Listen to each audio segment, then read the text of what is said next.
I think the big deal, what people are wondering about, is the MyTouch, which is the update of the sync system, which I've reviewed in a previous video.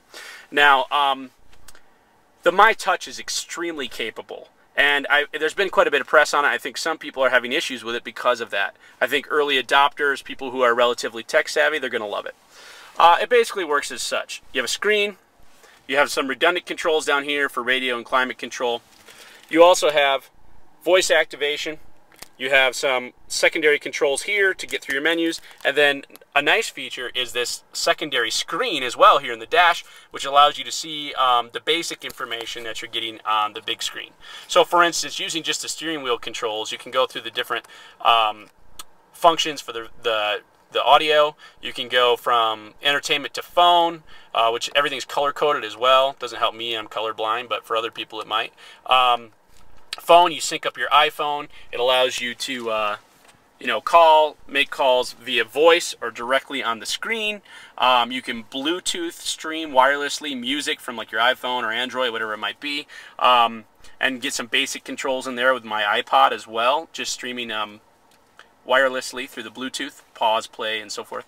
The screen involves basically kind of 4 sections of the screen. You have your home, you have phone, you have audio, climate control, and then information.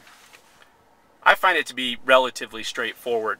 What just really baffles me is the amount of capability this system has, and being a test drive, I haven't even had enough time to just dive completely into it. I found it relatively user-friendly and intuitive. The secondary controls are a great idea. It gives you hard controls for the major things you want. They're not actual buttons. They're touch sensitive, but they're clearly located in a spot, and there's a physical little feature there to help you hit it even in the dark or whatever, but I don't think they would work wearing gloves. The voice control is the same as the sync before, except it's been updated with even more words that can be used as commands. The audio has been made clearer, the microphone better. Basically, it's just a nice update. I didn't really have any problems with it. Hit the button, hit, say, media or Sirius. It'll take you to what you want. Say, play channel 49, and it'll do that. I liked it. The quality of calls I found to be quite decent when I called my wife or friends. Frankly, I think it's worth the upgrade. Now, here's the problem I think people are having with the MyTouch, and this is what you're seeing in the press. Basically, I think what's happening is that this is an expensive system, and many people who are getting this system are getting it as part of an upper-level package on a vehicle like this. Now, normally, they're not going to be the early adopters, the kind of fresh out of college grads, because of the price of the vehicle.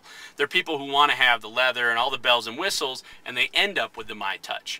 I don't think it takes a lot of time to learn, but I do think that's kind of where there's some discrepancies, where people who wouldn't normally get this kind of technology are ending up with this technology and just having some difficulty really getting it to work the way they think it oughta, or basically to its greatest capacity. Again, I think it's a great system on Ford's part, and I strongly suggest it.